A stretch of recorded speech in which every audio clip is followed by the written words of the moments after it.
bisitahin natin yung mga binhi natin sitaw. Tsataan natin na natin kung ano na. O, yan ang dami na sili. So, prahay, ho. Anong gagawin dyan? Ganyan na gano'n na siya. Muna siya ang mga opula.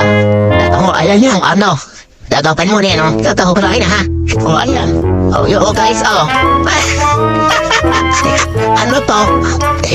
Ano to? Pahula nga. Ano to? Damuhan niya natin. Yung magbibisita ka ng halaman mo. Tapos may paganito. Ano to? May bayag.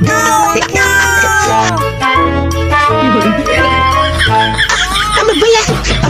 Aray, singit ka nakikita. Yan Alam ka, may babayag pa yung ang titik talaga May bayag, may... Bakit may ganun? Parang may ganun yan.